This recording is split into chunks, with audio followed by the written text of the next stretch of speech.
Chicó. Então, estava arrumando as estações, vendo o programa, então o ECMO está sempre comigo aqui no meio dia a dia, entre um doente e outro, junto com os doentes, então eu tenho muito prazer de falar dessa estratégia, que eu já faço isso há mais de 40 anos. 35. Então, nós vamos falar hoje de utilização da ECMO, eu vou falar mais da ECMO VA, do choque cardiogênico, mas a gente vai falar um pouquinho também de ECMO VV. Michele, muito obrigada mais uma vez. Vou compartilhar os meus slides. Vou compartilhar os meus slides.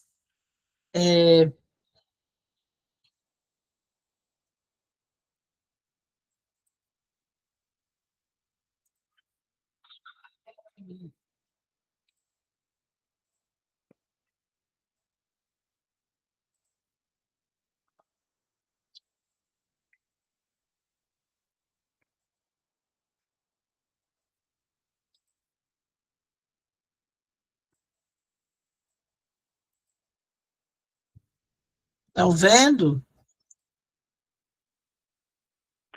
Sim, professora. Está aparecendo aqui na tela. Então, vamos iniciar. Então, nós vamos falar de ECMO, VA no choque cardiogênico. Mas antes disso, eu queria falar com vocês que uma das principais causas do choque cardiogênico é o infarto agudo do miocárdio, em especial, infarto agudo com supradesenvolvimento de ST. Se a gente for olhar a epidemiologia dessa enfermidade que ceifa tantas vidas, a gente vê que a cada 30 segundos ocorre um infarto no mundo. Mais de 1 milhão de novos doentes por ano. Que desses infartos, 5 a 8% dos infartos, dos com supradesnivelamento de ST, os pacientes evoluem com choque cardiogênico. E o choque cardiogênico, ele pode ser, nos doentes com infarto, com supra de ST, eles podem ser um choque refratário. E no choque refratário, a maior estratégia para manejar esse paciente é a ECMO VA, em especial a ECMO VA periférica. E vale falar aqui também que o choque cardiogênico, a mortalidade ainda passa de 50%, é em torno de 45% a 70%. Então, eu estou falando de uma doença que mata, que a mortalidade é muito alta. E ter uma estratégia a mais que maneja essa doença é muito importante. Então, eu não acho que o Brasil inteiro tem que saber fazer ECMO. Tem que ter time de ECMO, mas eu tenho certeza que a ECMO, ela salva, e ela, quando bem indicada e manejada, ela é responsável pela diminuição da mortalidade dos pacientes com choque cardiogênico refratário, que pode ser causado desde o infarto agudo do miocárdio, como a miocardite, como aquela síndrome pós-cardiotomia. Então, é muito importante que a gente discuta cada vez mais de perto essa estratégia, e que se você, no seu centro, se não for um centro que faz ECMO, mas você vai entender e indicar, inclusive, para remover esse doente com segurança, ou seja, muitas vezes o time vai, passa a ECMO nesse seu doente e leva para centros que têm expertise com essa estratégia. Mas, afinal, o que é a ECMO? Muitos de vocês já ouviram muito falar de ECMO. A pandemia difundiu muito essa estratégia. Mas Hoje é muito mais fácil, eu confesso para vocês, falar de ECMO do que antes de 2019, porque a ECMO ganhou não só os meios da academia, mas chegou na população. E o que é ECMO? Será que todo mundo sabe o que é ECMO? A ECMO é uma minisec? Não. A ECMO é uma modificação portátil da circulação extracorpórea. Ela é capaz de suportar pacientes críticos com insuficiência cardiopulmonar refratária por dias e semanas. E no Brasil? Como é que está o contexto da ECMO no Brasil? Todas as ECMOs, em criança, em adulto, a ECMO VA ou a ECMO VV. Então, o Brasil é um país que tem muitos serviços de ECMO. E dentre os serviços de ECMO do Brasil, infelizmente, ainda tem poucos centros que são vinculados à ELSO. A ELSO é uma entidade que pratica o tripé ensino, assistência e pesquisa nessa estratégia ECMO. Ela foi iniciada lá em 1998 pelo Dr. Robert, que infelizmente nos deixou recentemente, mas que foi um grande estudioso da ECMO. Foi ele que fundou a ELSO.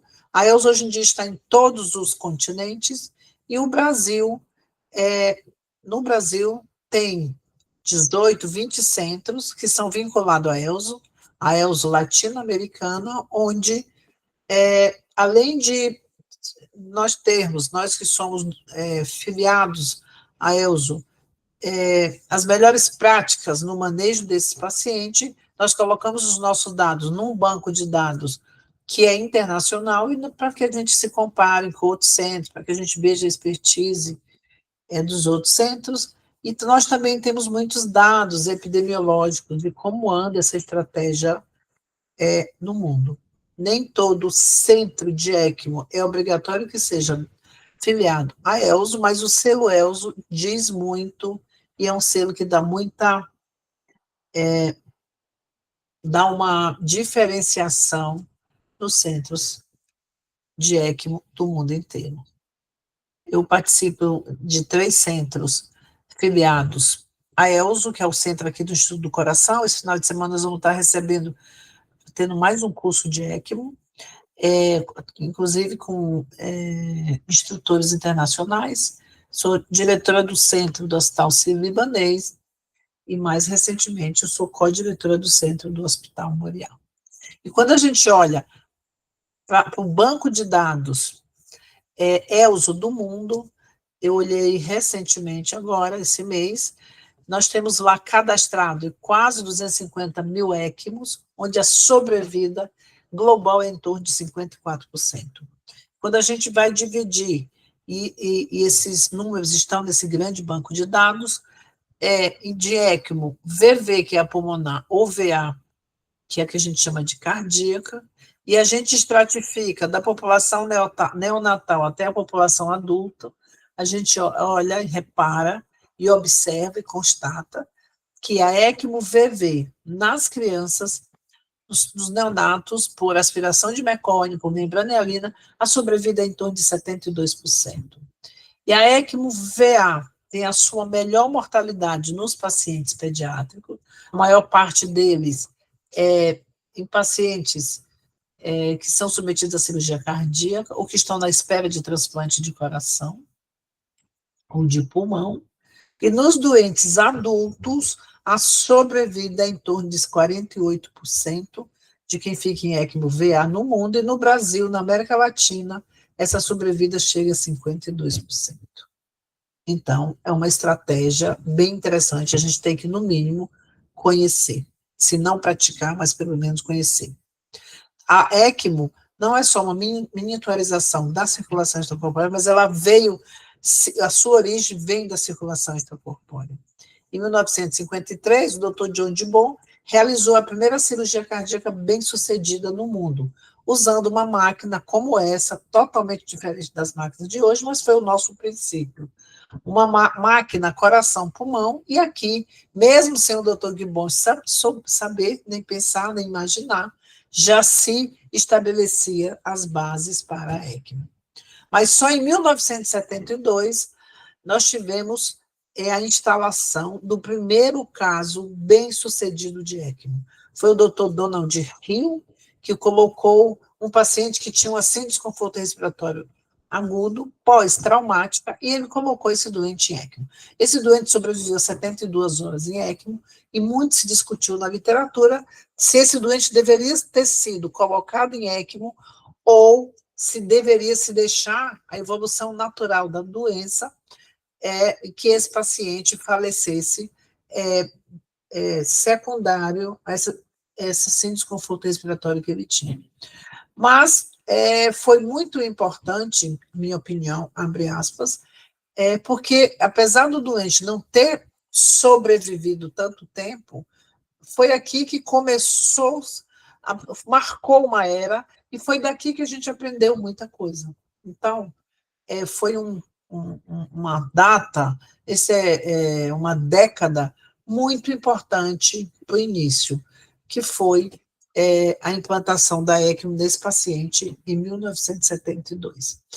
E 3 anos depois, o Dr. Robert, que é o pai da ECMO, ele iniciou o primeiro estudo multicêntrico de ECMO neonatal, revolucionando o tratamento de recém-nascidos que eram acometidos por membrana hialina, insuficiência respiratória grave, que era responsável pelo óbito de vários recém-nascidos. Então, ele colocou uma recém-nascido chamado Esperança, que tinha tido uma insuficiência respiratória por aspiração de mecônio, colocou esse recém-nascido em ECMO, e o resultado foi positivo. Hoje em dia, a Esperança é uma senhora já, tem 3 filhos, eu tive a oportunidade de conversar com ela há 2 anos, e ela difunde muito essa estratégia ECMO.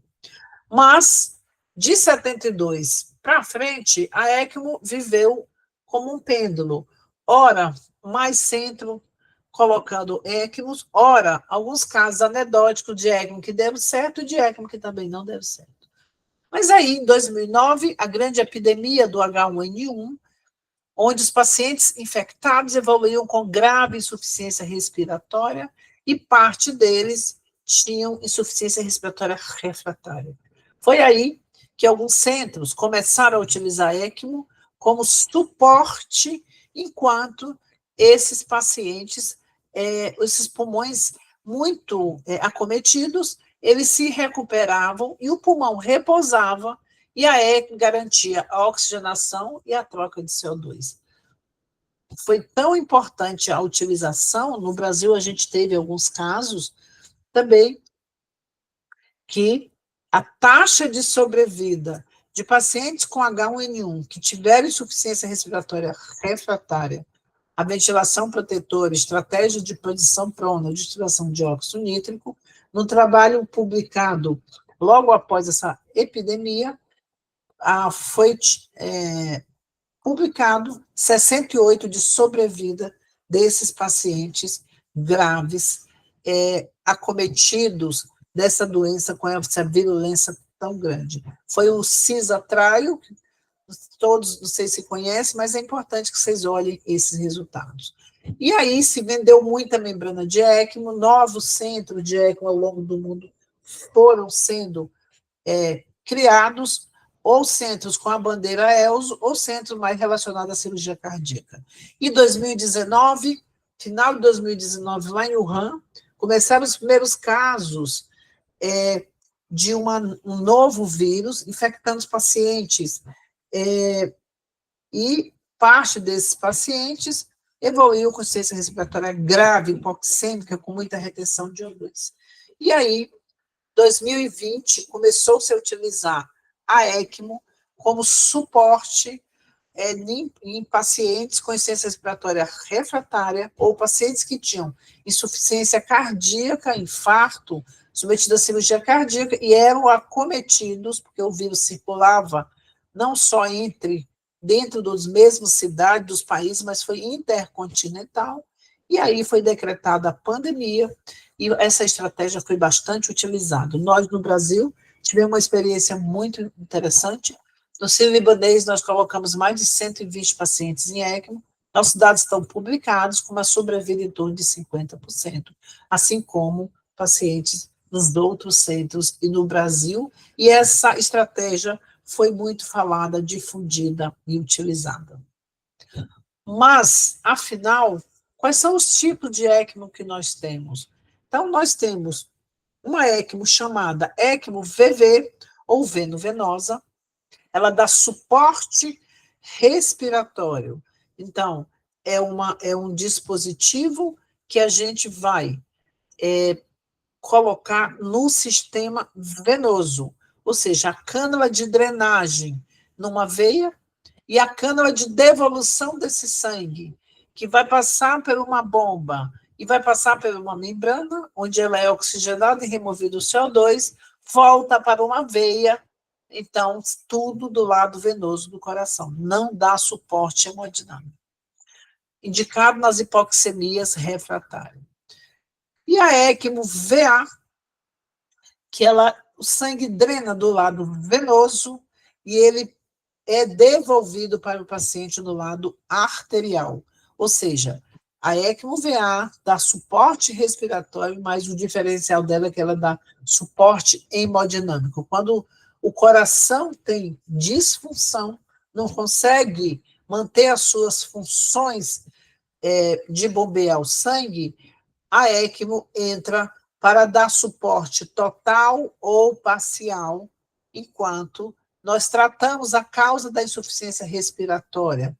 Pode ser o tratamento, abrir as artérias no infarto agudo do miocárdico, ou transplante de coração numa insuficiência cardíaca refratária, ou esperar um doente que tem uma miocardite melhorar, ou quando eu tenho um paciente submetido à circulação extracorpórea e no final da cirurgia ele tem a síndrome chamada pós-cardiotomia e eu vou precisar da ECMO para deixar esse doente em ECMO enquanto esse coração se recupera ou enquanto são tratados os defeitos residual. Ou seja, a partir de agora, nós vamos chamar de ECMO VV a ECMO para suporte respiratório e ECMO VA a ECMO para suporte cardíaco. Qual que é o mecanismo, tanto de ação ou de trabalho da ECMO VV e da ECMO VA? O que nós sabemos é que o principal mecanismo é que a ECMO, ou VV ou VA, ela dá suporte, ela não trata, ela dá suporte à função cardiopulmonar, ou seja, respiratório na ECMO VV, cardíaco na ECMO VA, e ela também, ou cumprindo esse papel, oxigena o sangue e remove o CO2. Na ECMO veno-venosa, vai melhorar a oxigenação e a ventilação, e ela não vai suportar a hemodinâmica. Às vezes, na ECMO VV, como você vai devolver para o paciente uma quantidade grande de sangue ali no átrio direito, às vezes, pode descompensar uma insuficiência cardíaca que era discreta. Então, nós temos que fazer um upgrade para uma ECMO VA ou VAV, depois a gente discute isso. Qual que é o maior risco da utilização de uma ECMO VV? É isso que eu estava falando. É uma distensão do ventrículo esquerdo, porque o retorno venoso é elevado. Quanto mais hipoxêmico o doente que eu coloco em ECMO VV, maior é o fluxo, é o débito cardíaco que eu vou ter que promover, que vai chegar no coração.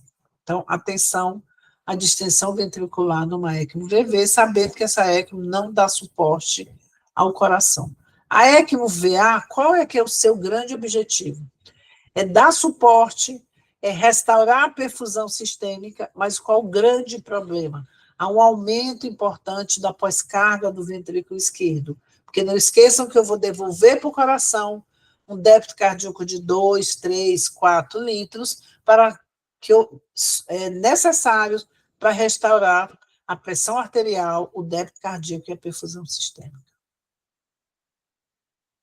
E quais são as principais indicações clínicas? Na ECMO VV, paciente de desconforto respiratório grave, é aquele doente que tem uma PO2 e FO2 menor que 80 por 6 horas consecutivas, é aquele doente que tem uma pneumonia bacteriana ou viral, que evolui com insuficiência respiratória refratária, hipercapnia refratária, ou doente que vai ser submetido ao transplante de pulmão, que descompensa enquanto aguarda o órgão. Todos sabem da escassez da doação, das doações no mundo, e no Brasil não é diferente. Então, você coloca esse doente em ECMO VV, se é uma insuficiência respiratória refratária, enquanto ele espera o transplante de pulmão. E a ECMO também, ela pode ser utilizada como ponte pós-transplante de pulmão, a VV. Faz o transplante, o doente não evolui bem, faz uma disfunção do enxerto, eu posso deixar esse doente em ECMO até ele recuperar, passar a inflamação, passar a disfunção do enxerto. E a ECMO VA, a principal indicação, é no choque cardiogênico refratário, que pode ser causado pelo infarto com supra, pela miocardite, no síndrome pós-cardiotomia, e mais recentemente, começamos a falar e a praticar a ECMO na parada cardíaca, mas não em qualquer parada. Na parada assistida, na parada onde você tem um time de ECMO no seu hospital, o doente parou e eu tenho um time de ECMO, e ele está já pronto para canular esse doente que parou. Então, tem que ser uma parada presenciada, de preferência que tenha um capnógrafo, onde você vai avaliar o seu tipo de ressuscitação, com ETCO2 acima de 15, entre 15 e 20, mostrando que a ressuscitação foi adequada, com preocupação com a parte neurológica. Na falência biventricular, na síndrome pós-cardiotomia, a ECMO-VA é super indicada. E se o doente tem uma insuficiência respiratória com insuficiência cardíaca, temos que pensar que esse doente, apesar do principal problema, sem insuficiência respiratória, eu posso sobrecarregar esse coração que tem disfunção. Então, você tem que usar a ECMO-VA. Nos COVIDs, aqui no INCOR, quem infartava e tinha COVID, quem estava na fila do transplante de coração e tinha COVID, então ele descompensava da parte respiratória, mas ele tinha um coração com disfunção. A ECMO que eu instalava nesse doente não era a ECMO-VV, apesar do principal problema ser a insuficiência respiratória. Uma ECMO-VA, para não sobrecarregar o coração com a ECMO-VV. Quais as principais contraindicações para quaisquer ECMOs? Doença terminal irreversível, falência multiorgânica grave, hemorragia intracraniana extensa, coagulopatia grave refratária, lesão cerebral anóxase irreversível, coagulopatia, idade avançada, acima de 70 anos, são nossos piores resultados. E sangramento ativo não controlado. Nós temos que entender também da fisiologia da ECMO. Assim como a gente entende fisiologia do infarto, fisiologia da insuficiência respiratória, nós temos que entender como funciona a ECMO. Porque nós vamos cuidar do doente em ECMO, nós vamos cuidar da ECMO e do doente. Na hora que a gente instala a ECMO no doente, eu passo a cuidar de um binômio ECMO-paciente. O que acontece na ECMO reflete no doente. O que acontece no doente reflete na ECMO. Então, nós temos que entender e não ter medo de uma máquina de ECMO, entender como é que ela funciona. Entender se a ECMO sangra, o doente vai sentir. Se o doente sangra, a ECMO vai dar sinal de que aquele sangue está fazendo falta. Afinal de contas, a ECMO é um circuito fechado. Então, ela não admite perdas, nem na própria ECMO, nem perdas no doente. Desde vômito do doente, diarreia, sangramento, a ECMO sente, nós temos que entender, diagnosticar e tratar. Como funciona a ECMO? Então, o doente que está em ECMO, ele tem um lado venoso e tem o lado arterial da ECMO. Independente se a ECMO é VV ou é VA, tem um lado da ECMO, uma parte da ECMO, que é onde o sangue ele drena do sistema de uma veia e ele drena até chegar numa bomba que aspira e ele é impulsionado para a membrana. Então, da veia até a membrana, esse pedaço é todo venoso, sangue não oxigenado. Quando esse sangue que vem do lado venoso penetra na membrana, a membrana vai remover CO2 e vai doar oxigênio para o sangue que está passando nesse circuito.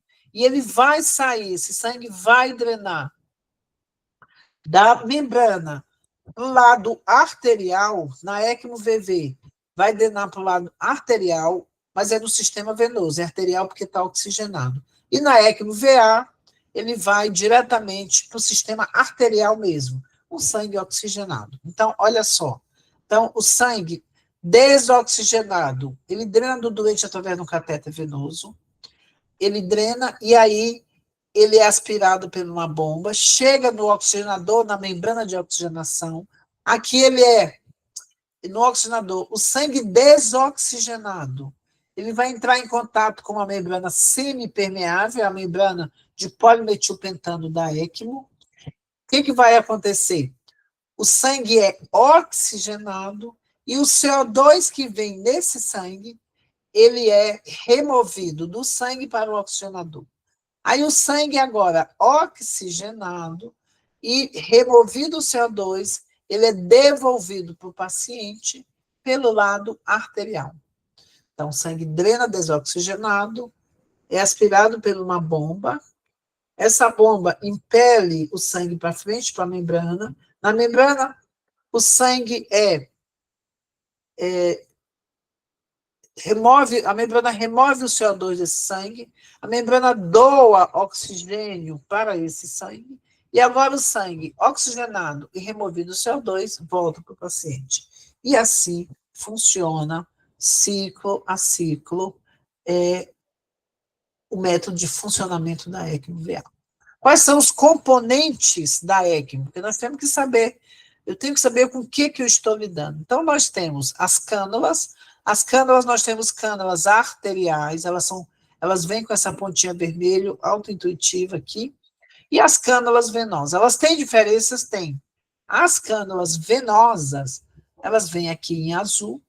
As cânulas venosas, elas são mais longas, porque essas cânulas, elas são passadas do lado venoso, ou na veia jugular, ou nas veias femorais, e a ponta dessas cânulas tem que ficar muito na junção da veia cava com o átrio, quando elas são colocadas nas veias femorais, e se elas forem colocadas, porque veia femoral, cavo inferior, e a gente coloca a pontinha dessa cânula na junção, cavo inferior, átrio direito. E se essa cânula for colocada na veia jugular interna, ou direita ou esquerda, essa cânula a gente introduz até o meio do átrio direito. Ou seja, elas são cânulas mais longas e elas têm que ter o diâmetro maior, porque ela tem que drenar o sangue. Então, nos adultos, no mínimo, a cânula é de um diâmetro de 23 centímetros, ou de 23 a 25, e o comprimento vai desde 20, 38 centímetros ou 55 centímetros. A gente mede os pacientes e assim nós temos a cânula venosa, que de preferência, quanto maior o diâmetro, melhor.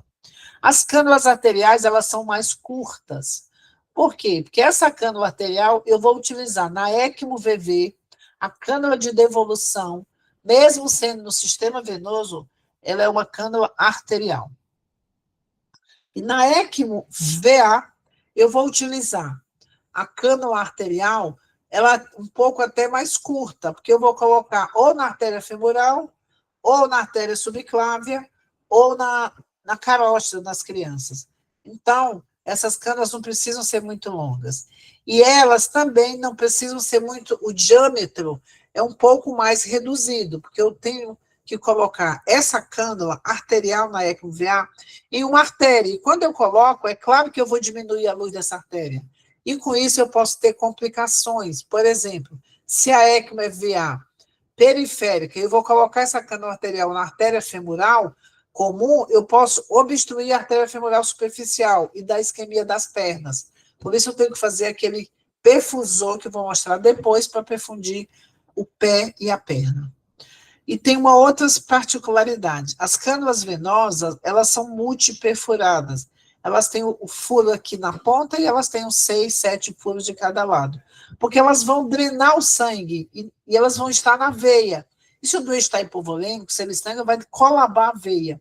E se ela colaba, eu não consigo aspirar o sangue. Então, isso vai ser ruim para o meu doente, porque eu não vou ter volume. E as cânulas arteriais, elas são cânulas de devolução. Então, elas só têm um furo na ponta e outro de cada lado. Porque elas não vão colabar, porque eu vou está devolvendo o sangue, ok? Aqui é o circuito com a bomba, essa bomba é a bomba descartável, esse é o nosso circuito e essa é a membrana. Depois eu mostro com mais detalhe. E essa aqui é a membrana, essa é um tipo de membrana. É uma membrana da Euro 7, eu tenho a da membrana da Maquet. O que a membrana tem? Então, a membrana ela é de polimetilpentano, é como se eu tivesse 20 pulmões encolhidinhos aqui dentro. Eu tenho o lado arterial da membrana, onde está essa pontinha azul, é aqui que o meu sangue vai chegar, desoxigenado e rico em CO2. Ele entra na membrana de baixo para cima. Aqui vai chegar no verdinho oxigênio, que eu vou puxar lá de um blender da parede, e esse aqui, oxigênio, vai oxigenar o meu sangue, certo?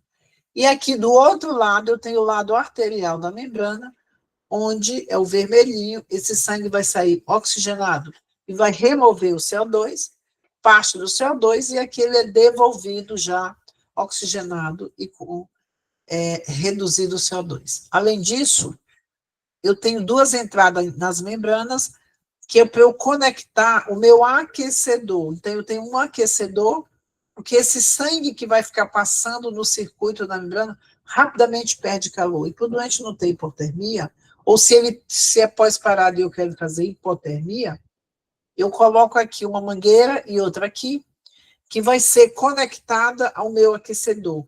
E vai, tipo aquele esquema de serpentina das cervejarias, ele vai aquecer ou esfriar, dependendo do que eu predeterminar, o sangue que passa no circuito. Aqui é o meu aquecedor, é um deles. Esse aqui é o mais usado, é 220, então tem que ligar ele na energia 220. E aqui eu abro essa tampa para colocar água, não precisa ser água estéril, essa água não vai entrar em contato com o sangue, é por fora. Aqui eu ligo esse meu aquecedor, e aqui, olha, eu vou ter a temperatura do sangue que passa no circuito, nem sempre é a temperatura do doente, mas é do sangue que passa no circuito, e aqui eu vou ter a temperatura da água que está aqui dentro. Então, se o sangue está com 38 de temperatura, eu vou baixar, eu vou diminuir a temperatura da água aqui, ó, diminuo e aumento. E aqui, ó, é para marcar o nível de água, tem que checar todo dia. Não pode estar abaixo, senão não vai esfriar, nem acima, senão vai vazar. E aqui tem uma ventoinha, você põe a lanterninha para ver se ela está girando, significando que ele está funcionando. Aqui eu vou conectar as minhas mangueirinhas, que uma ponta fica aqui e a outra vai ficar na membrana. Aqui, ó. Uma ponta fica aqui, a outra no aquecedor. Uma ponta fica aqui, a outra no aquecedor. Assim a água vai passar na membrana por fora do sangue, esfriando ou aquecendo. Aqui é o meu blender. Esse blender vai servir para quê? Para eu mandar oxigênio para a minha membrana, para oxigenar o meu sangue. Então, aqui eu tenho um blender, ele vai receber da parede oxigênio e ar comprimido, e eu vou controlar aqui de 21% a 100%, eu vou controlar a minha entrada de oxigênio.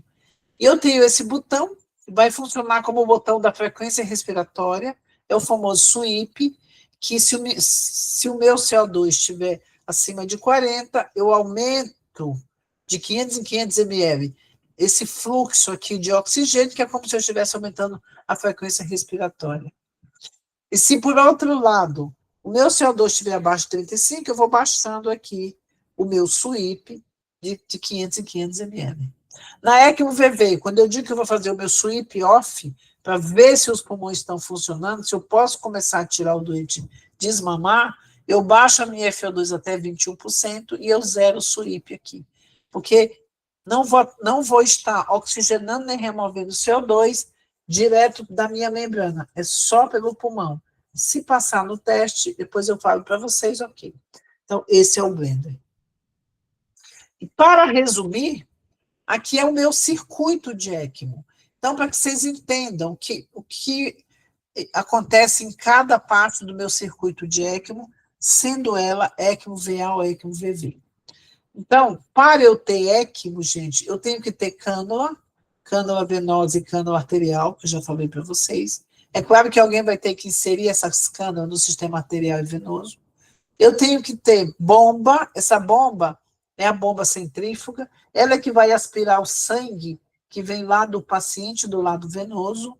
Eu tenho que ter tubos, que esses tubos ou circuito, o sangue vai correr aqui dentro. Tem uma membrana que eu uso é de polimetilpentano, vai remover CO2 e vai ofertar oxigênio que vão vir lá do blender, certo? E eu tenho que ter aqui a cânula arterial e a cânula de retorno. Ou seja, para eu ter ECMO, eu preciso de cânulas, de tubos, de bomba e de membrana. Como que o meu sangue vai circular do lado venoso para o arterial dos meus pacientes para o circuito? Então, eu vou ter 3 regiões num circuito de ECMO. A primeira região vai da cânula venosa até a bomba. Você já deve conhecer essa região como P1, ou região pré-bomba. Essa é uma região de pressão negativa. Nessa região, eu só vou usar para encher o meu circuito antes de conectar o doente, vão vir 2 pigteios aqui. E no manejo da ECMO, para que eu vou usar essa região? Aqui, eu vou colocar um sistema de monitorização de pressão pré-bomba ou de P1.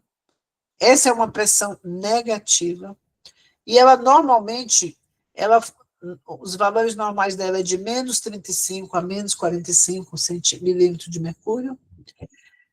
Eu posso conectar ao monitor multiparamétrico, mas eu tenho que ter cuidado que a maioria dos monitores só vai até menos 50. E, às vezes, se o doente está hipovolêmico, se está com muita rotação, se está com a pós-carga muito alta, essa pressão pode chegar a menos 100, e eu vou perder essa aferição. Por isso que vocês veem por aí, aqui no INCOR, a gente tem umas caixinhas separadas do monitor, da PI da PVC, que vai até menos 300 milímetros de mercúrio, onde eu coloco a monitorização dessa pressão. A pressão de P1, ou pressão negativa, ela é muito importante para o manejo da ECMO. Ela deve ficar entre menos 35 e menos 45, e quando ela estiver acima disso, menos 50, menos 60, eu tenho que rapidamente, o primeiro movimento é baixar as rotações. E observar por que ela está ficando mais negativa. A primeira causa dela ficar mais negativa é a hipovolemia. Faltou volume, o circuito é fechado, as rotações vão estar ali, vai estar rodando num circuito mais vazio e vai aumentar a pressão negativa. Na hipovolemia, se a cânula for pequena, o tamanho for muito pequeno, ou se o meu doente tiver com muita vasopressor, aumentando a pós-carga, o circuito vai ter dificuldade de empurrar o fluxo para frente, com isso a pressão vai aumentando para tentar romper. E a gente não deve deixar um doente em ECMO com a pressão negativa acima de menos 50, senão pode levar ao fenômeno de cavitação e entrada de ar no circuito.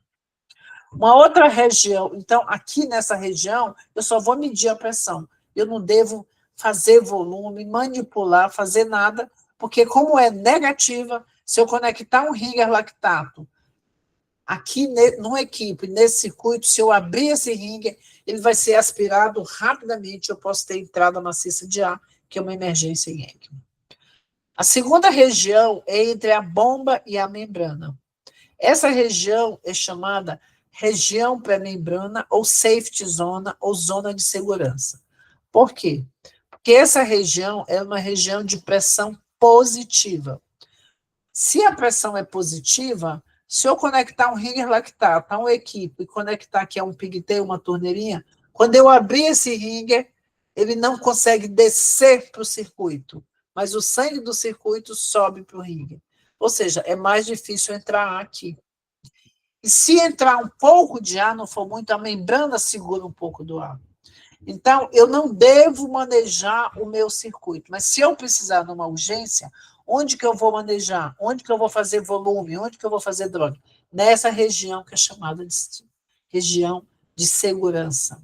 Mas eu não vou poder fazer o meu volume no equipo, o meu ringue, o meu sangue. Então, como que eu tenho que fazer? Com seringa de 60. Aspiro e vou injetando com seringa de 60 e nunca administrar os últimos 5 ml para evitar a entrada de ar. Além disso, nessa região, eu vou deixar um pigtail para colher gasometria pré-membrana, é importante colher gaso pré-membrana. Na ECMO-VV é muito importante, porque a principal complicação da ECMO-VV é a recirculação. Quando eu colho uma gaso pré-membrana e a saturação venosa pré-membrana está acima de 85, eu já sei que o meu doente está recirculando. E eu tenho que tratar as causas de recirculação, porque a recirculação pode levar na ECMO-VV, e só ocorre nela, a hipoxemia. Então, depois eu falo para vocês da recirculação.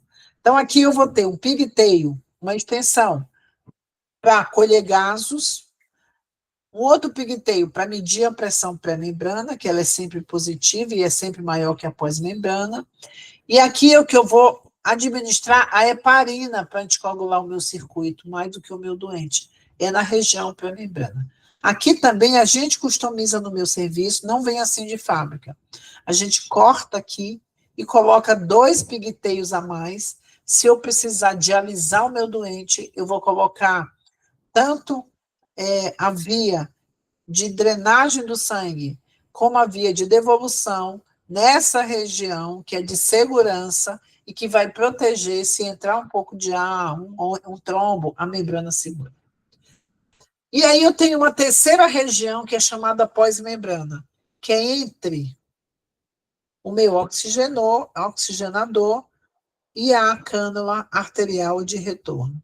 Essa é uma região chamada pós-membrana, ela é de pressão positiva, então aqui se eu conectar um soro e for administrar, o soro não vai drenar para o circuito, mas o sangue pode subir do circuito para o meu ringer, para o meu frasco, então é de pressão positiva, e por que ela não é de segurança? Porque ela não tem uma membrana para segurar se entrar, se tiver alguma intercorrência. Na ECMO-VA, se entrar ar, trombo, vai direto para o sistema nervoso central, AVC, na ECMO-VV vai direto para o pulmão, tromboembolismo pulmonar. Então, aqui eu vou deixar um pigtail para colher a gaso pós-membrana, que é com essa gaso pós-membrana, que eu vou ver o PO2 e o CO2, que eu vou ajustar a quantidade de oxigênio lá do blender que chega na membrana e o meu sweep para remover CO2. Então, essa região não deve ser manejada, a não ser para medir a pressão e para colher esses exames. E o importante é que a pressão pós-membrana é menor que a pré, e o que vale é o gradiente transmembrana, pressão pré menos pressão pós. Na membrana da Euro 7, até 120 de gradiente, ok. Se esse gradiente sobe, essa membrana pode estar dando sinais de obstrução, de trombose. E na membrana da Maquet, o gradiente é 50, acima de 50, fica de olho que essa membrana pode trombosar. Aí eu vou ver as gases, mais hipoxemia, nananã.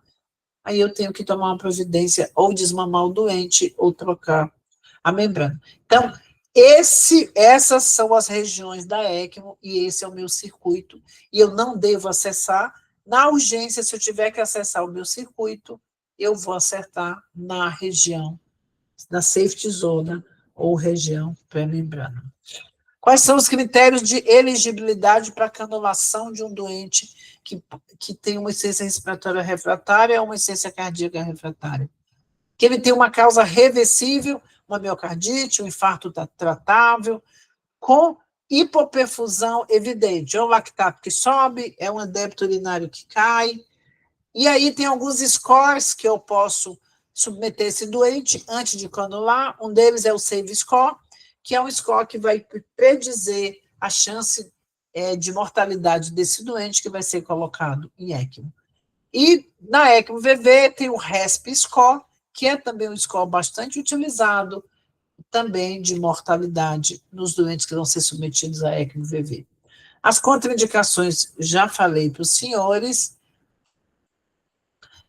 mas eu queria dizer 2 coisas para vocês. Primeiro, quando o doente que está em choque cardiogênico, qual é o momento da indicação da ECMO-VA? Então, existem também 2 scores que a gente usa muito, ou 2 classificações, que é a classificação de Intermax, que vai de 1 a 7, quanto mais perto de 1, mais grave o seu doente está.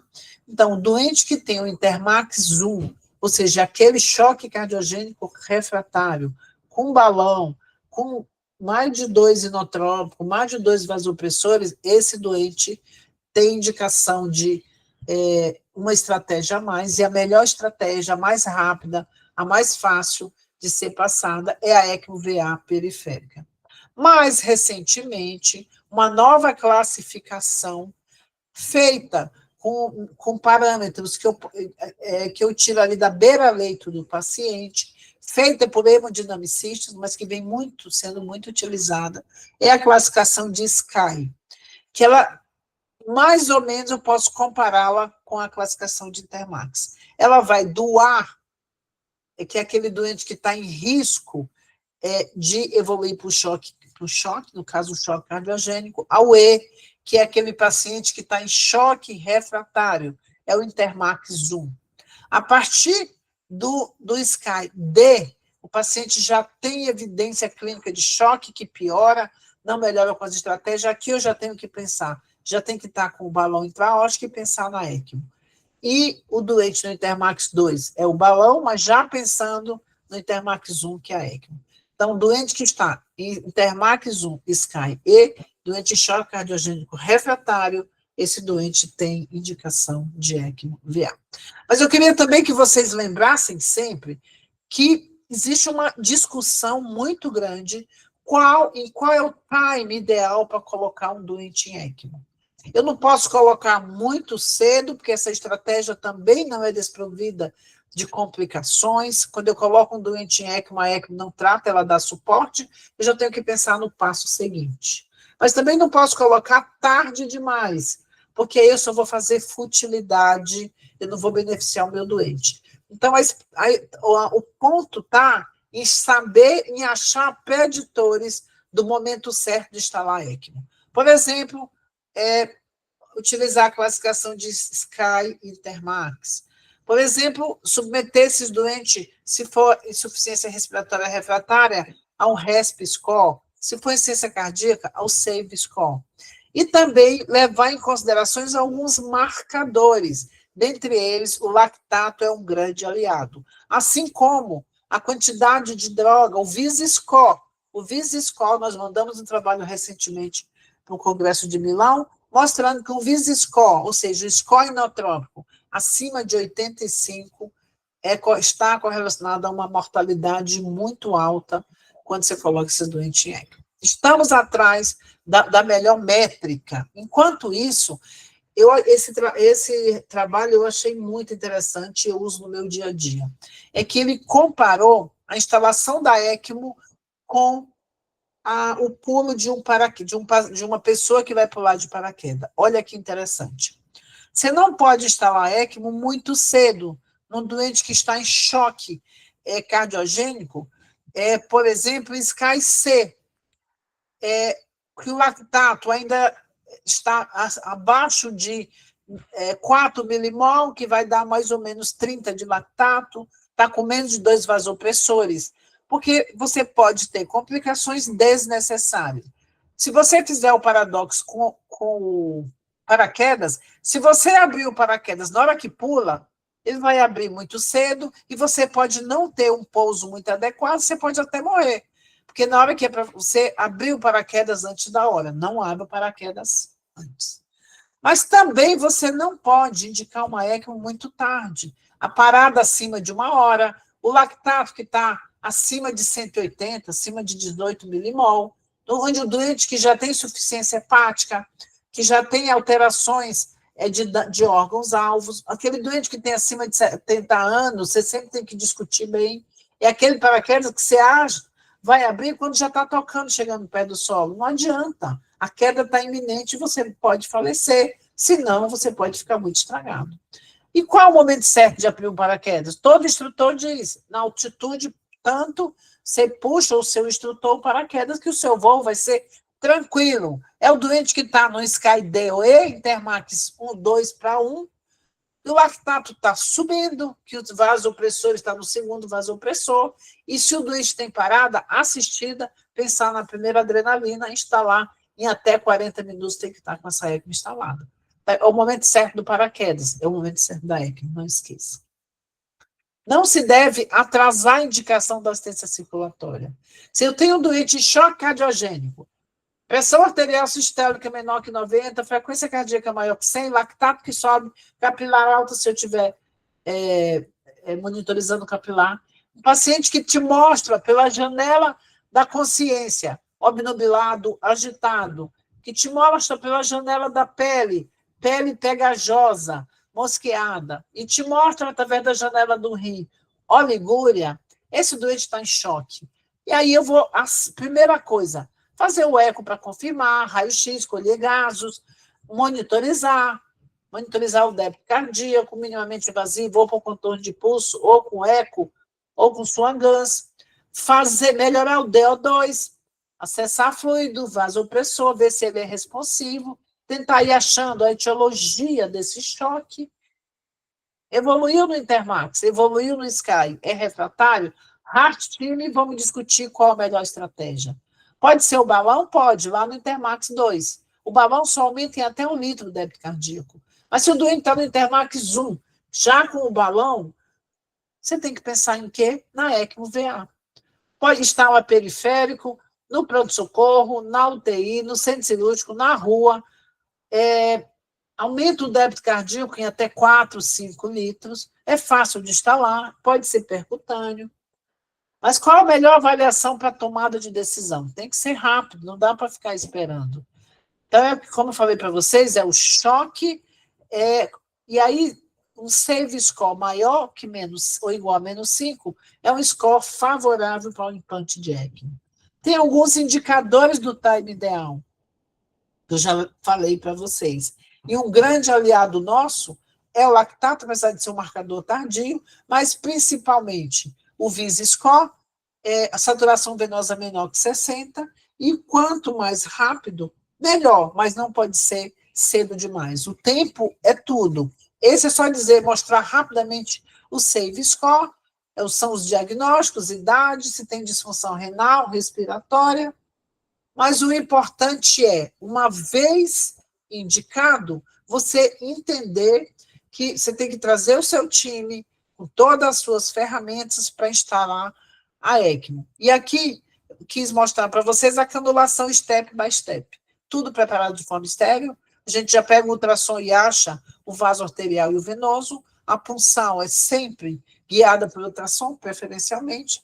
Técnica de Seldig, acha as artérias, acha a veia, funciona. Eu sempre costumo começar da veia, funciona a veia, passo o guia, dilata, que eu tenho um kit de dilatação com 4 dilatadores, e depois eu passo a minha cânula venosa. Depois faço a punção arterial, faço a punção do perfusor com o bisel da agulha visada para o pé, voltado para o pé, passo o meu primeiro guia, femoral superficial, depois funciona a femoral profunda, o segundo guia, dilato, ponho a minha cânula arterial, ponho meu perfusor para perfundir o pé, fixo, conecto com o sistema de ECMO e vou começar a ECMO. Esse é um doente que já foi canulado, uma ECMO-VA está pronto para fazer a decanulação. Eu tenho que fazer alguns ajustes iniciais no doente que eu vou instalar ECMO. Vou começar com quanto de fluxo? 50 a 80 ml por quilo nos adultos. Então, esse doente tem 70 quilos, 7 vezes 5, 35. Vou começar com 3.500 ml, 3,5 litros, mas que eu vou aumentando gradativamente, nunca de uma vez. A FO2 do oxigenador para começar a 100%. O fluxo do gás, o SWIP, eu deixo 1 para 1 em relação ao fluxo sanguíneo. Vou começar 100% de FO2, começo com 1,5 litro de fluxo, eu mexo na rotação para ter o meu fluxo, chego em 3 litros, 3,5 litros de fluxo, deixo 100% de FO2, o meu SWIP, 3 litros. Se eu começo com 2 litros de débito cardíaco, 2 litros de SWIP, ou seja, 1 para 1, colho a gás e ajusto. Normotermia, se for pós-parada, hipotermia, faço, antes de começar a ECMO, 5.000 unidades de heparina, meço um TCA antes e depois, ele tem que ficar em torno de 180 a 200 para eu canular, para eu entrar em ECMO sem o medo, o receio de trombosar. Meço depois as pressões. E aí, gente, eu vou manejar o meu doente em ECMO. Primeira coisa, ECMO VA, choque cardiogênico, eu vou aumentando o fluxo, olho na PA, eu quero uma pressão arterial acima de 60, 65 milímetros de mercúrio. Rapidamente eu vou tirar o vasopressor.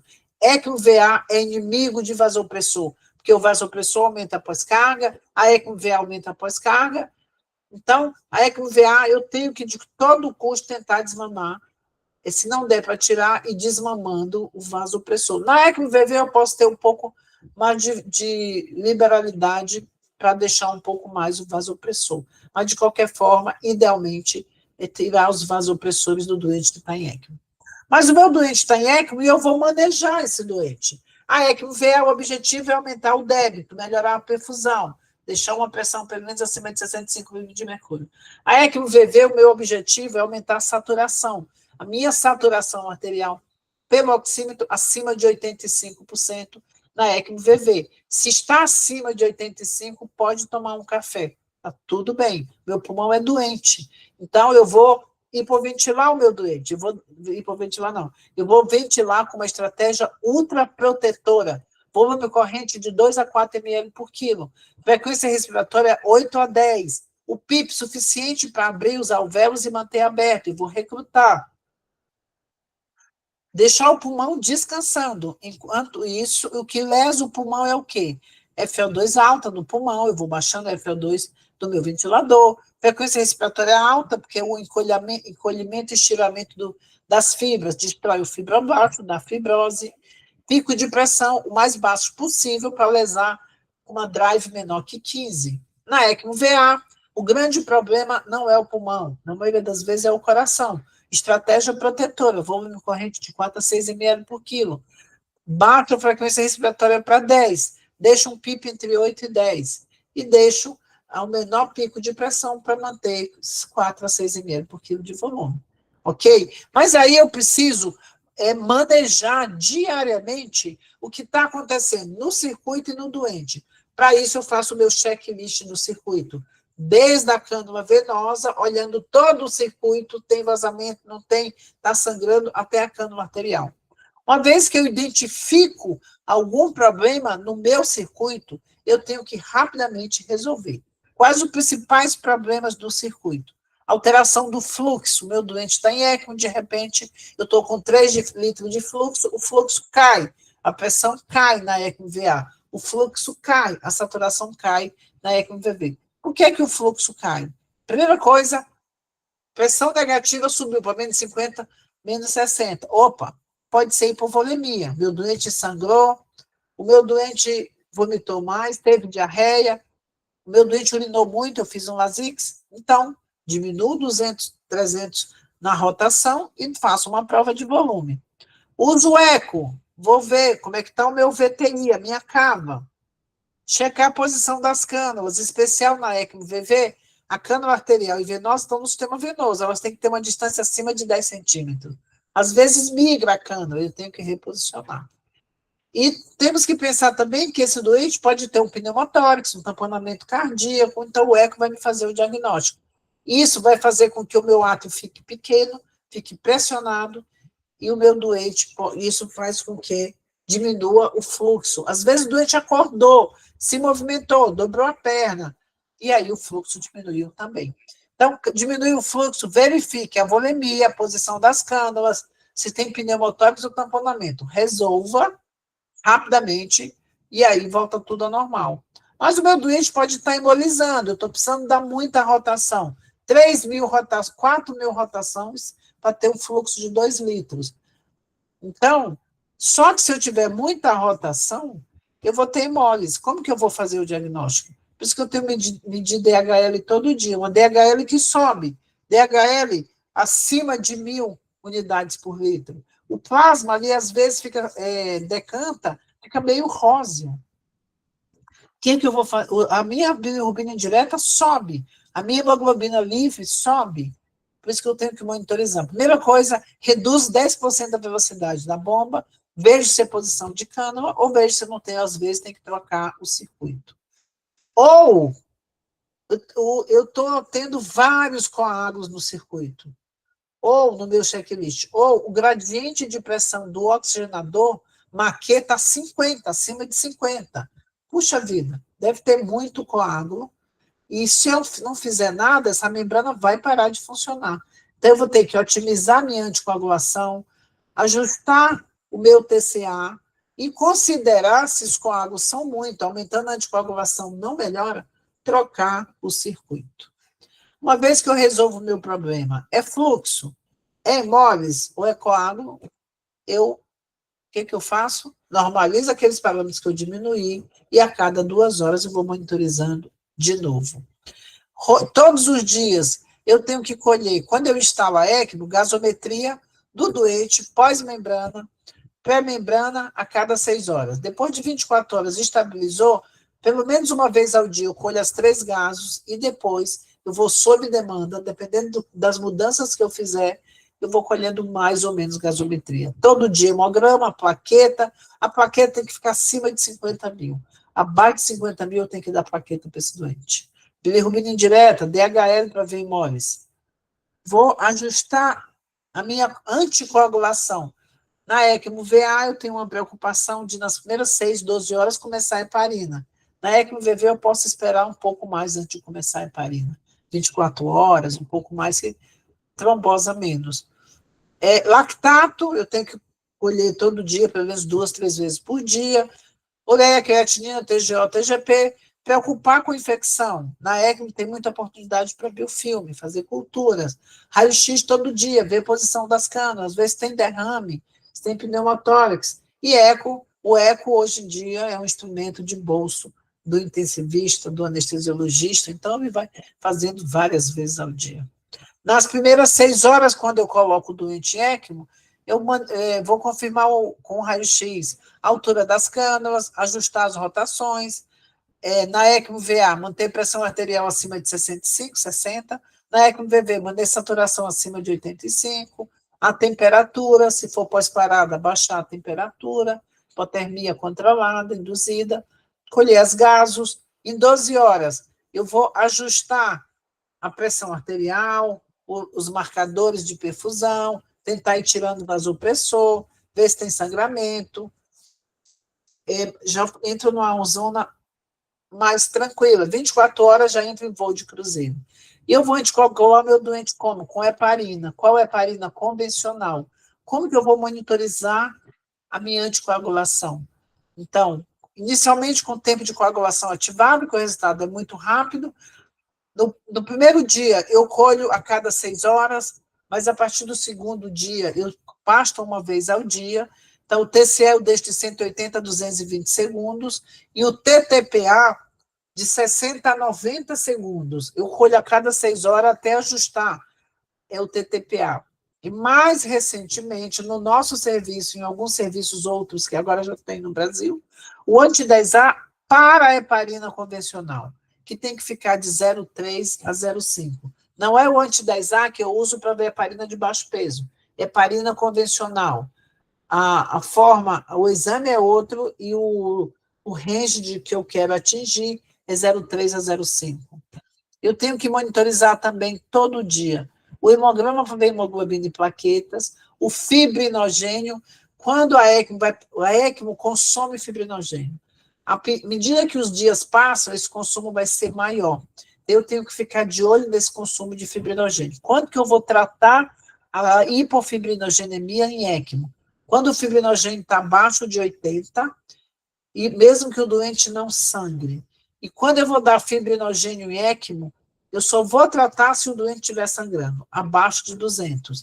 Mas, abaixo de 80, eu trato de qualquer jeito, ou com crio precipitado, ou com concentrado sintético de fibrinogênio. O dímero D, ele é uma métrica importante, a gente faz diariamente até a primeira semana de ECMO. O dímero D vai subindo toda vez que eu tenho fibrina a mais no circuito. Então, eu uso muito para balizar minha anticoagulação. Eu começo com 10 mil de dímero D, por 1000 motivos, no doente grave. À medida que eu vou melhorando a minha anticoagulação, adequando, esse dímero D vai caindo. Se o dímero D volta a subir, pode ficar de olho. Tem trombo no circuito e a anticoagulação não está adequada. Se o doente começa a sangrar, eu tenho que reduzir ou tirar a minha heparina. Quais são os pontos de atenção na ECMO VA? Quando a ECMO VA, quando a cânula arterial está na artéria femoral direita ou esquerda, é isquemia distal, porque a cânula eu coloco na femoral profunda e muitas vezes obstrui ou diminui a passagem de sangue pelas femorais superficiais que perfunde a perna e o pé. Então, eu faço sempre, ponho o perfusor para baixo, para roubar um pouco do sangue que vem pela cânula arterial, eu tiro um pouco desse sangue, depois eu mostro para perfundir a perna. E tem que evitar também hemólise, diminuir, não deixar as rotações muito altas, deixar o suficiente para manter um débito adequado. Evitar a hipotermia, a não ser que seja uma hipotermia induzida, e a hipertermia também, que aumenta muito o consumo de oxigênio. E adequar a perfusão e o fluxo, para que fique adequar o DO2 e o VO2. Quando é que eu digo que o meu doente está estável em ECMO? E que ele já está no ponto da gente começar o desmame ou a retirada da ECMO? Primeiro, a ECMO não trata, ela é um suporte. ECMO VV. Quando que eu vou começar a pensar em desmamar ou retirar? Quando eu tiver uma recuperação total ou parcial da função respiratória. Na pneumonia, tratei com antibiótico. Na viral, espero o ciclo do vírus. Na insuficiência respiratória pré-transplante, espera transplantar. Certo? E na ECMO VA, quando eu tenho uma recuperação parcial ou total da insuficiência cardíaca, se é no infarto, reperfundi o infarto, revascularizei, pós-cardiotomia, tratei a lesão residual, esperei a inflamação passar. E quais as métricas que eu uso na ECMO VA? O VTI, que é o fluxo transaórtico, ele é acima de 10. Quando eu tenho uma pressão arterial estável, quando eu tenho uma pressão de pulso, a pressão sistólica menos diastólica, acima de 30 no doente ECMO VA, ou seja, quando eu tenho uma curva de PA, onda de sístole e diástole, por 24 horas, quando eu tenho um doente ECMO VA, que está com o balão intraórtico, eu pauso o balão e a PA é uma reta, não adianta tentar desmamar a ECMO. Não dá. Eu tenho que ter curva, sístole e diástole, pressão de pulso acima de 30, idealmente 40. Um lactato que cai, uma diurese acima de meio ml por quilo por hora e uma fração de ejeção acima de 25, 30%.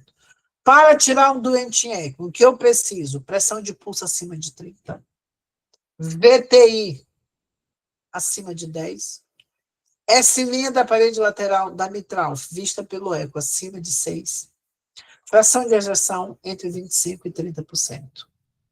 Aí eu posso começar a desmamar essa ECMO VA. Então, na ECMO VA, como é o desmame? Então, primeira coisa, eu tive essa métrica, ok, VTI acima de 10, S' maior que 6, fração de ejeção acima de 25%, pressão de pulso acima de 30, ok. Então, o que eu vou fazer? Estou com 3.000 de fluxo, baixo para 2.500, depois baixo para 2, ok? Antes disso, o que eu tenho que fazer? Tentar baixar o inotrópico, não adianta tirar em ECMO com 20 microgramas de Dobu. Baixa para 10 microgramas. Se o doente tiver acidose, potássio alto, magnésio baixo, reponho todos os eletrólitos, faço um eco na véspera da decanulação e no dia da decanulação. E aí, o que você vai fazer? Eu vou diminuo o fluxo para 2 litros, 1,5 litro, e aí eu rapidamente vejo se o doente mantém pressão, se o doente mantém a PVC, fica abaixo de 14, eu pinço o lado arterial, pinço o venoso por 3 a 5, 0 as rotações, 3 a 5 minutos. Continua a pressão adequada, a saturação adequada, PVC não passou de 15, tudo bem, eu abro e pronto para decanular. E se falhar nesse teste, eu faço novamente no dia seguinte. Na ECMO VV, pulmão, como é que eu sei que os pulmões estão recuperando? Vou vendo o raio-x diário, vou vendo a mecânica, aquela complacência que começa a subir, e aí eu vou diariamente baixando o fluxo da ECMO e abrindo a ventilação. Estava ultraprotetora, 4 ml por quilo, aumento para 5, que aumento para 6. Vejo se a complacência é ok, se a minha drive está abaixo de 15, se a minha saturação, vou baixando a FO2 do ventilador, e aí eu vou ver se a minha saturação fica acima de 95% e o meu CO2 está adequado. Aconteceu isso, minha ventilação protetora, que era ultraprotetora, não está lesando o pulmão, eu vou baixando a minha FO2 de 10 em 10 minutos até 21%, e aí eu vou diminuindo o meu SWIP até 0, e eu desconecto a entrada de oxigênio do blender na membrana. E aí, com 30 minutos eu colho uma gaso, com 60 minutos eu posso manter até 24 horas o doente em ECMO, com fluxo de 1,5 litro, 1 litro, e com a FO2 de 21% e sem lavar o CO2. Tudo que acontecer em relação ao PO2, em relação à retirada do CO2, é dado pelos pulmões. Se esse doente se mantiver com saturação acima de 95% e CO2 em torno de 50%, ele não for o retentor, eu posso, com 2, com 4, com 6, com 24, tirar, desmamar, decanular essa ECA. Se a saturação cai, se o CO2 sobe acima dessa métrica, eu volto, conecto a entrada de oxigênio na membrana e vou aumentando o meu SWIP e tento depois. Ok? A decisão não pode ser nem muito precoce, mas não pode ser tardia, tem que ser no tempo certo para indicar ECMO, temos que manejar o tempo inteiro o doente e o paciente e o circuito, exames diários para ir ajustando a ECMO e temos que ter muita ética para definir o limite. Temos 3 pilares para uma ECMO bem-sucedida.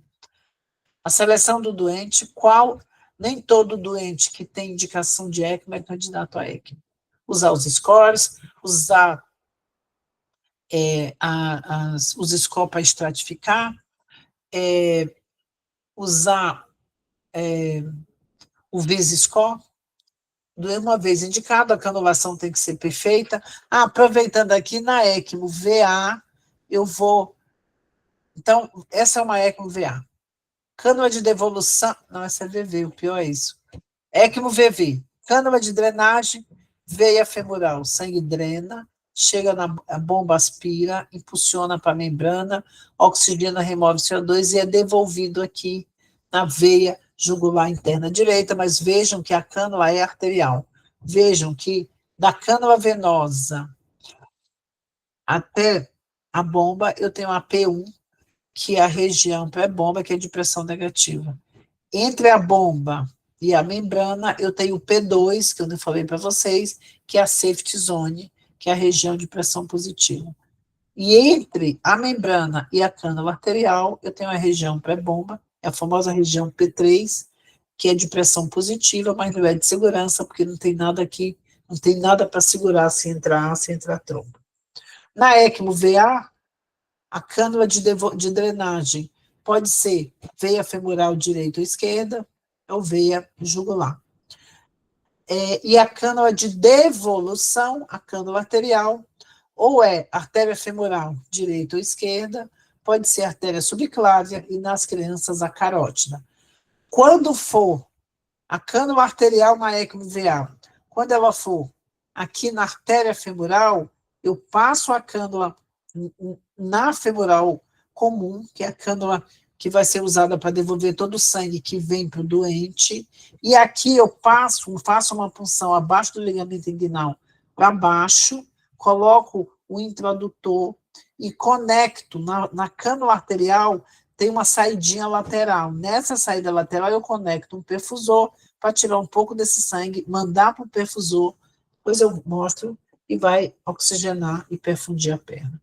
E o manejo pós-canulação, o checklist do circuito e a prevenção de complicações também faz parte dessa tríade aí de 3 pilares para uma ECMO bem-sucedida. Além disso, temos que lidar com a população que é heterogênea. Às vezes o doente tem indicação, mas não tem condições de ECMO, que serve para o A, não serve para o B. Então, nós temos que achar também a população adequada. Muito obrigada. Se alguém tiver alguma pergunta, estamos aqui. Obrigada, gente. Obrigada, professora. Excelente aula, como sempre. O pessoal está um pouquinho tímido aqui no chat, então eu queria aproveitar e lhe fazer uma primeira pergunta, professora, no sentido de que pode ser que eu esteja com algum conceito equivocado, e por isso que eu queria lhe perguntar. Na ECMO-VA, quando eu estou iniciando a assistência, então, nesse paciente que tem um coração muito ruim, a minha pressão de pulso vai ser muito irrisória, né, no monitor. Ainda assim, professora, eu consigo confiar na pressão média que esse monitor me traz, de modo a buscar aquela PAM maior que 65 que a senhora comentou? Michele, muito interessante, muito boa a sua pergunta, muito obrigada.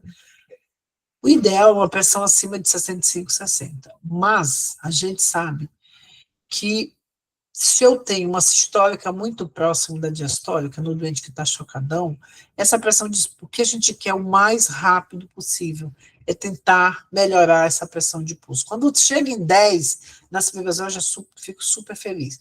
Nós temos que ter coragem para tirar o vasopressor, baixar o vasopressor e tentar aumentar o fluxo. Com isso, você vai ganhando pressão de pulso.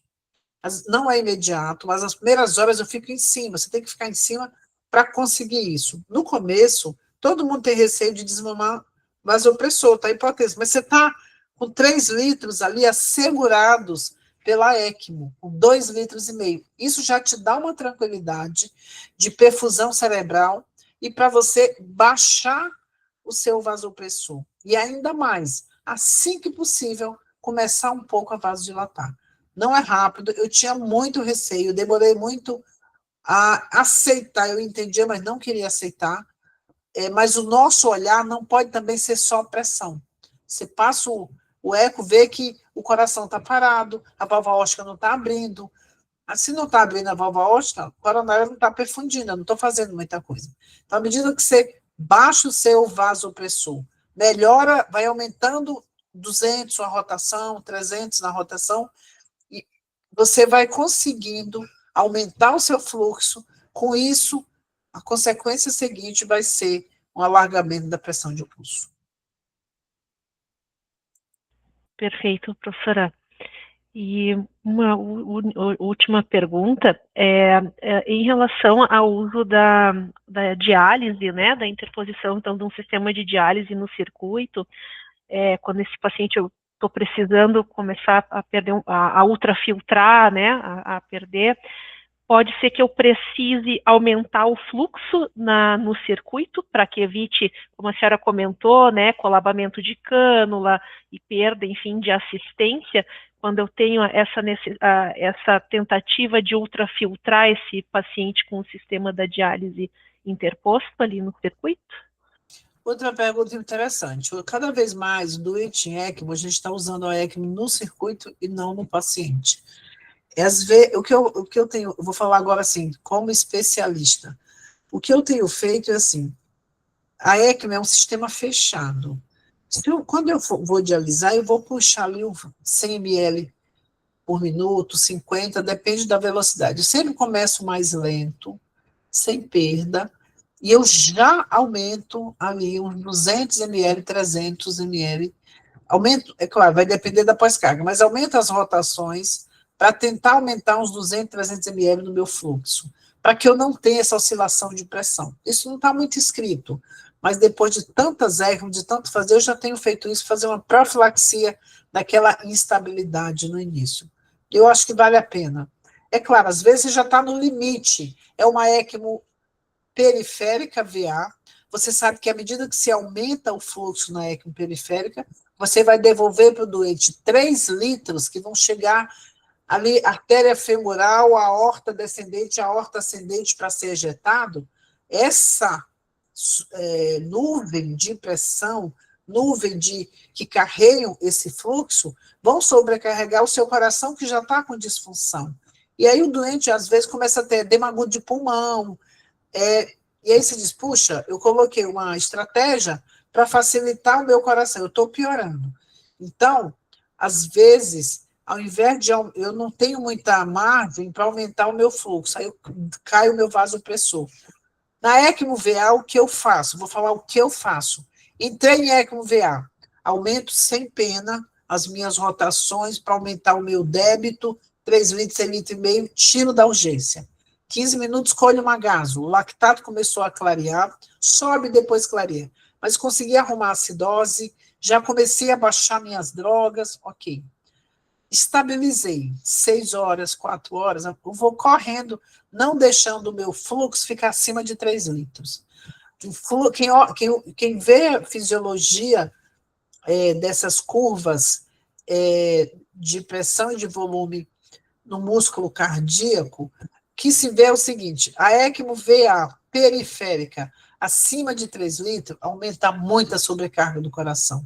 Se a ECMO é VA central, você não tem aumento de pós-carga, 4 litros, 5 litros. Então, se é cirurgia cardíaca, eu prefiro já canular, já está aberto o tórax central. Mas a ECMO periférica, eu sou uma fã, eu tenho, modesta parte, uma grande expertise. Mas aí eu aumento para 4 litros, 4,5, tiro da urgência e baixo para no máximo 3, 3,5 litros. Com isso, eu vou driblando o meu aumento da pós-carga, e na maioria dos casos já tem um balão que, quando ele desensulfa, ele faz um efeito Venturi e já ajuda a diminuir a pós-carga promovida pela ECMO VA periférica. Se eu não tenho balão, pior ainda. Se eu não tenho outro vente, é pior ainda, porque aí eu não vou ter ajuda para mandar esse sangue para frente. Aí sim, eu tenho que tirar o vasopressor e tentar usar o nitroprusiato de sódio como um vente para vasodilatar esse paciente. Tá bom? Maravilha, professora. Aqui no chat não teve nenhuma pergunta. O pessoal está tímido, ninguém quer perguntar. Quando você dá uma aula e ninguém pergunta, ou entendeu tudo, ou está mais confuso quando saiu do que quando entrou. Espero que seja a primeira opção com vocês. Com certeza, professora. Foi muito esclarecedora. É sempre um prazer lhe ouvir falar. É sempre uma honra quando a senhora aceita meu convite. Então, queria muito lhe agradecer mais uma vez por ter aceito esse convite, né, dessa excelente aula. Queria agradecer também a Ana, que está sempre me auxiliando a entrar em contato com a senhora, e lhe agradecer mais uma vez imensamente pela senhora levar a ECMO por todo o Brasil e nos ajudar na formação dos residentes, dos novos profissionais que vão trabalhar com ECMO aí no futuro, então. Muito obrigada. Eu juntei meus residentes hoje, que eu tinha que dar essa aula para eles, então você está vendo aí que eles estão por aí. Ah, sim, Andeir, Natácia, o Nicolas, vi também a Xossana. Então, e todos que estão por aí, eu falei, vou dar uma aula só e já dou para os dois. Então, é sempre um prazer, eu gosto, eu trabalho com residente o dia inteiro, acho que eles já não me aguentam mais, de tanto que eu fico em cima deles, e é um prazer, eu gosto de dar aula, e quando precisar, estamos por aqui. Meninos, amanhã, os que estão comigo, eu vou ver se vocês entenderam bem. Tá bom? Nicolas, o Nicolas também está aí. Tá bom? Então tá, professora. Um abraço muito obrigada, a todos. Viu? Eu ainda tenho muita coisa para fazer por aqui. Boa noite. Então tá, Obrigada. boa noite. Tchau, tchau, Meninos pessoal. meus, amanhã cedo aqui. Tchau. Tchau, boa noite. Tchau. Ana, são